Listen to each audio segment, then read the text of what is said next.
The design process is all kept in-house. Everything is done here at the factory in Blackburn. We have a full team of designers, design engineers, graphic designers, from concept right through to the end article.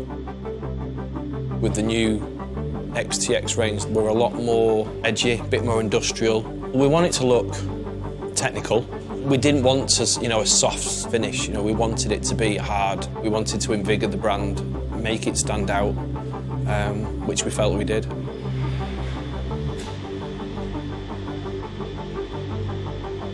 We buy the bar in, which makes most of the first stages that we do. When the bar comes in, it then goes into the CNC machines. It holds 10 or 12 bars at any one given time. The machine starts to do one side of the bar, and then as it's finished that process, it then grips the bar, pulls the bar forward, trims the bar off, and then the back side of the machine then comes in and actually machines, while it's still got hold of it, the other side of the bar. It's just a continuous process. Any waste material that is actually come off, be it from a first stage body, be it valve spindles, whatever component part we're actually making, what will happen is that waste material will be then collected in a bin, and then we will then actually sell back to the company who we buy the brass from. That will then come back as a piece of bar that will then go back to make another regulator. The next stage from after the part's actually been machined is obviously the quality side of it. We need to check parts as they come through the factory before it goes through to final process, because obviously what we are producing at the end of the day is life support. We've got specific guys to look out for specific things within, whether it's a thread, whether it's a hole or an orifice or whichever it is that needs checking. We've got machines that will then be checked on. Now, if the guys were to find something, because we keep everything in-house, we can react to it very, very quickly. Once everything's been checked out and everything's okay, it will then be sent to be cleaned and polished. The main reason for the chroming side of it is aesthetics. The reason why we chrome it, obviously, it keeps the looks of the regulator. This is where the magic happens. It literally looks like jewellery when you go down there, and it's raw brass at this stage. Once it starts going through the actual process, it literally changes colour in front of your eyes. So it'll go through, start off obviously as raw brass, it'll then go into one of the dips, it'll come out and it'll be green, it'll go into the next one, it'll come out and it'll be gold, it'll go into the next one, it'll be brown, go into the next one, it'll come out and it's bright silver, then it comes out the next one, it's obviously it's been cleaned, it's nice, it's gleaming. It's pure alchemy how it does it, it's amazing.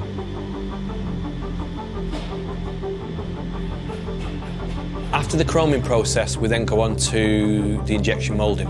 All the moulding's done in-house. It starts off as like a plastic chip that goes into a big hopper, then becomes molten material that's squirted into the actual mould itself. Once the machine actually makes that specific part, it then ejects the mould. It's cooled down within the mould before it ejects it, and the part comes out, formed, ready to go. The next process we have to do is obviously we make the hoses. All the crimping and everything with regards to the ends of the hoses, we do it in-house. Not everybody likes the same hose, be it on their BCD, be it on a regulator.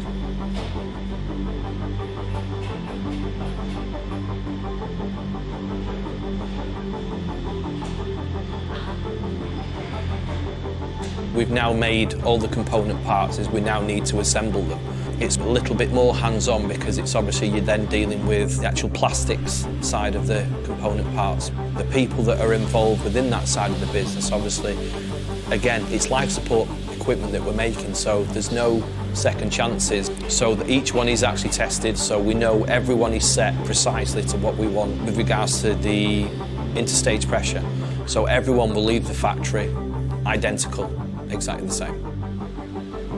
Cam's the one who basically flies the answer machine, so to speak. So any regs that we have that we want tested, there's parameters that they have to adhere to, be it temperature of the water, be it flow rates. We can put a regulator, whichever it is, we can preset the machine to dive at a specific depth. We can preset the water to be at a specific temperature.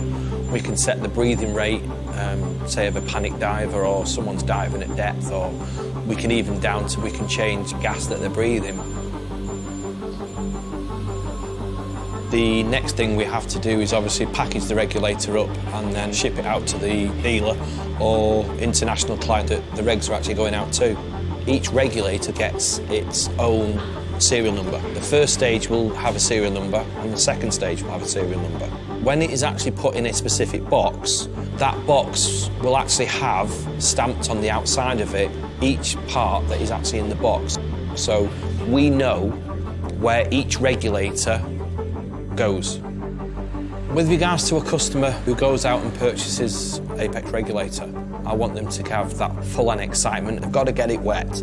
I want them to feel the same way that I still feel every time I open a box of regulators. Why should we only be diving X amount of months of the year? You can dive 12 months of the year.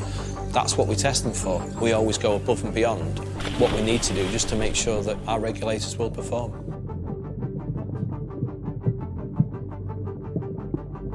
It's life support equipment. It's got to work first time, every time. We've got a premium product. Everything is made in-house by people in Blackburn, in the UK. There's not very many companies can actually say that.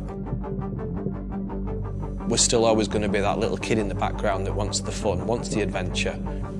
Be it for photography, be it for technical diving, be it for diving on wrecks, be it different temperatures, be it warm water diving, cold water diving. It's just, there's so many choices that you can do for different types of diving. It's just one of those things, if it grabs you and it hooks you, you've got it for life.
I'm Adam Wood. I'm a instructor, trainer and technical diver based in the UK. I started learning to dive when I was 12 years old and moved into teaching people to learn to dive. Through that I found a passion in dark, deep technical diving. It was away from the world, it was something else that nobody else could experience. There are lots and lots of early mornings, there's lots and lots of late nights. To leave early and make sure that we get there with a decent amount of time is, it's just part and parcel of what we do. Yeah, I like to think of myself as an adventurer a little bit. I don't, go out of our way to do anything that's too dangerous, but we do like to be on the extremes of our sport. After all, being underwater it's an activity where you're on the edge. It's a life support system that you're using to go into a place where the human body wasn't designed to go. With my job, I travel across the world through South Africa, into Asia, America, Canada, and all around the UK and Northern Europe, diving in various different lakes, quarries and seas. We're kind of conditioned to think that the diving that you want to see is going to be all blue water and full of fish.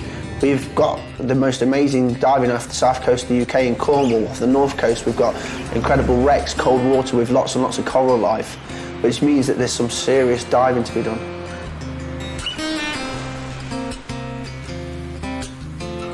I run visually through the dive in my head. I make sure that every point of every dive I know where I should be and how I should be acting.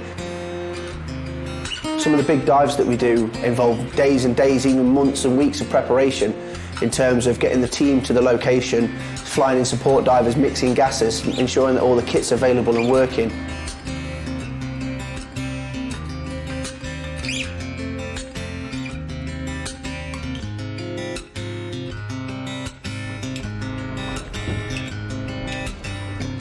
I like to make sure that all my gear's checked out, so I confirm everything and I double confirm everything. There's nothing worse than turning up on a dive site without one of the essential pieces of equipment you require.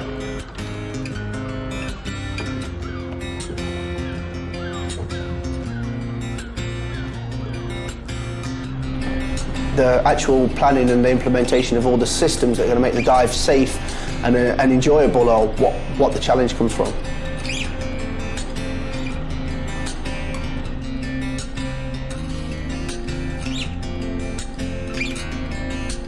The wonder of the underwater world is never going to stop amazing me, I don't think. That thrill of just being completely weightless, being neutrally buoyant and seeing everything else that the whole vast majority of the world don't ever get to see is special. Diving is just a way to experience life completely different to the way we experience it at the moment. We experience life at the moment in two dimensions. Forwards, backwards, left and right. When you're in the water, you've got now this third dimension. You've got up and down to deal with. You've got all the life that you're going to see as well. But just being completely weightless is an incredible feeling. The inspiration for technical diving comes from exploration. It comes from being out there in the field and enjoying and doing the activity that you love to teach. Diving the kind of dives that they want to aspire to, doing the things that they aspire to. You need to be a leader and somebody in the forefront of your sport.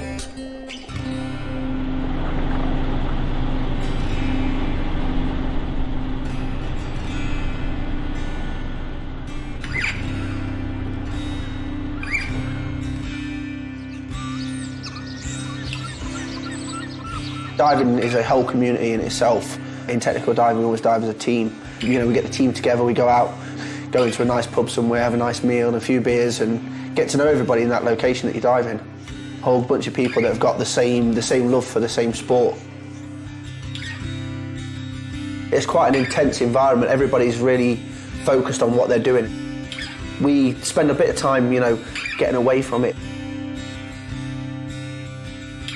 I'll take a stroll along the beach, maybe have a bit of a campfire and then just relax. It's really important to me to use an established brand. I can rely on it when I'm in the most harsh environments. The guys that go out and make these products are the people that dive in these products on a regular basis. We go to the depths that people can't imagine on a life support piece of equipment that's designed for us particularly. This is as close to being in space as you can possibly be. Apeks represent a brand that's high-end, that deliver quality. The products speak for themselves in terms of their performance. They work in the most demanding of environments. The design goes hand in hand with the technology to mean that their product is second to none. A lot of engineering goes into making something so simple but works so well. We dive in some very unforgiving, very dark, cold environments, and the Apeks products are the tool for the job. They're designed for that purpose. They're designed with cold water in mind. They're designed with all the tools that mean that product performs to its highest capability in that environment. Their kit, then their development, make our job as technical divers that much easier.